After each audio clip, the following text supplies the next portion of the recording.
गुरुजी संगत जी, जो संगत सत्संग सुन रही है, कृपा करके इस सत्संग को अंत तक जरूर सुने।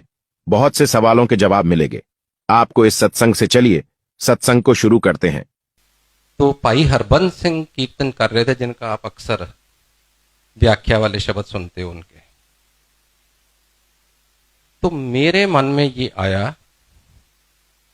कि गुरुजी थे नहीं अभी, मतलब पंडाल में। मैं कहा अभी गुरुजी आएंगे और सारी संगत उठ के गुरुजी को मत्था टेकना शुरू कर देगी, और गुरु ग्रंथ साहब वो जो हाई पेडेस्टल पे बैठे हुए हैं, उधर किसी का ध्यान नहीं होगा, सब उधर चल जाएंगे। ऐसे मेरे मन में कुछ ख्याल आया। मेरे मन, आई डोंट रिमेम्बर क्या आया, 20 साल पुरानी बात है।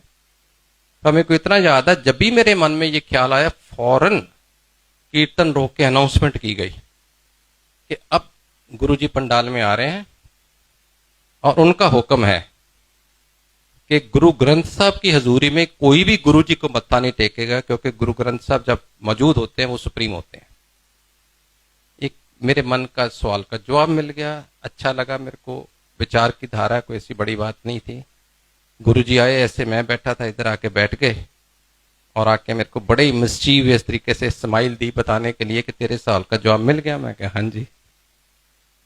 एनीवे, करते कराते उस समय क्योंकि 8-10 हजार की संगत थी, गुरुजी प्रसाद खुद हाथ से देते थे। और गुरुजी के कोमल हाथ अगर फोटो में देखो तो ऐसे ही किसी को देते थे, और वो 2 हाथों में भी नहीं पकड़ पाता था। दोनों हाथ पूरे भर जाते थे और आपको ऐसे ऐसे खाना पड़ता था, क्योंकि शिफ्ट तो कर ही नहीं सकते थे। अब लाइन बड़ी लंबी, मेरा कोई विश्वास नहीं था। मेरे को था वापस चंडीगढ़ जाऊं, तो बहुत लंबी लाइन में मैंने को, मतलब कुदरती बात है, जब इतनी लंबा लाइन थी, ये एक अनाउंसमेंट हुई कि दिल्ली वाले बाद में लेंगे लंगर, पहले पंजाब वाले ले लें। तो मैं 50-60 लोग के बीच में जाके थोड़ा जा छुप के, मैं कह ना मैं पंजाब का ना दिल्ली का, चंडीगढ़ तो यूनियन टेरिटरी है, मैं निकल जाता हूँ। तो मैं प्रसाद लेने के लिए स्मार्टली भी, चलो चले घर चले, मैं ऐसे 50-60 किलो, किसी को बोल दो जरा, मेरे को जल्दी, कुछ ना तो करता नहीं, लाइन में आ गया। ऐसे ऐसे गुरुजी प्रसाद दिए जा रहे हैं, और जब मेरी टर्न आई, कहते आओ नारंग अंकल आ गए लाइन तोड़ के।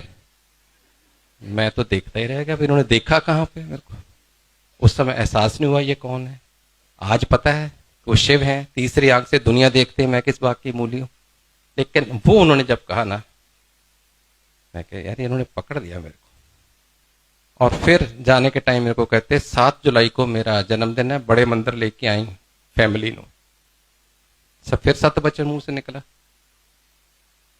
जब मैं 7 जुलाई को 2001 में दिल्ली पहुंचा बड़े मंदिर में, तो मत्था टेका। मैंने कहा मेरी आंटी है, मेरा बेटा है, नाली बिठा लिया पास। 5 मिनट 10 मिनट, बड़ी दुनिया आ रही है। गुरु जी का जन्मदिन बहुत बड़ा सेलिब्रेशन होता है बड़े मंदिर में, शिवरात्रि और जन्मदिन 2 बड़े फंक्शन होते हैं। और उसमें वहां पे अरुण शौरी अंकल बैठे हुए थे। If you have heard of Arun Shourie, he was minister पहली वाजपेयी गवर्नमेंट में भी, और वैसे इंडियन एक्सप्रेस के एडिटर भी रहे हैं, बहुत फेमस जर्नलिस्ट हैं। 10 मिनट हुए होंगे तो कहते अरुण शौरी को, शौरी अंकल नारंग को सत्संग सुनाओ। उसने अपना सत्संग शुरू किया कि उसकी बीवी को पार्किंसन थी, 8 साल से बेड रिडन थी, उठ नहीं पा रही थी। बड़े इलाज किए, बड़े गुरुओं के पास गए, कुछ नहीं बना। एक दिन इस गुरुजी के पास कोई ले आया, तो जाने के टाइम गुरुजी ने कहा ये प्रसाद अपनी बीवी को दे देना। वो था समोसा प्रसाद।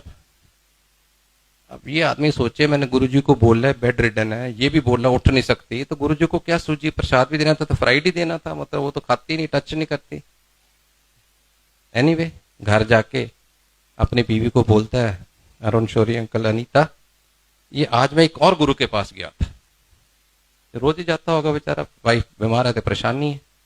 आज मैं एक और गुरु के पास गया तो उन्होंने ये आपके लिए प्रसाद दिया है, मैं आपकी साइड टेबल पे रख रहा हूं, अगर दिल करे तो खाना, नहीं करेगा तो सुबह मेड को दे देना।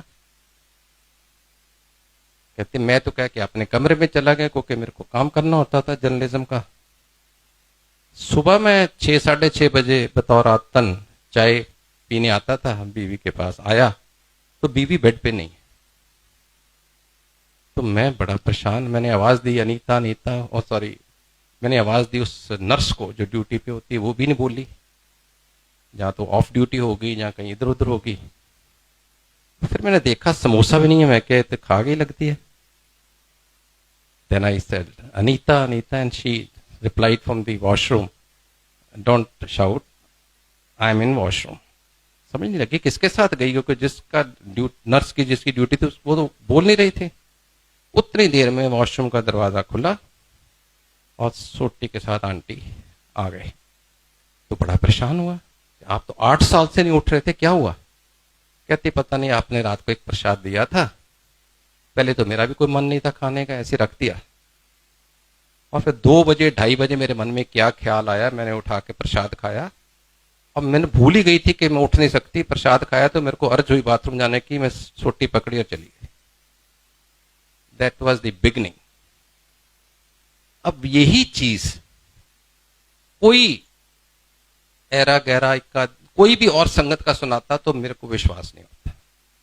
मेरे को लगता है ये गुरु जी ने अपने कुछ टट्टू पाल रखे, स्पोक्स पर्सन है। आप में से कई सोचते होंगे मैं भी गुरु जी का स्पोक्स पर्सन हूं, कि उनकी सत्संग करते हैं, उनकी तरफ से पता नहीं क्या इनको मिलता है, ये जो गुरु जी का प्रचार। नो, पर उनको पता था गुरु जी को कि ये जो पढ़े लिखे लोग हैं, मेरे जैसे सो कॉल्ड पढ़े लिखे, अरुण शौरी कहेगा तो एकदम मान जाएंगे, कोई और कहेगा तो शायद नहीं मानेंगे।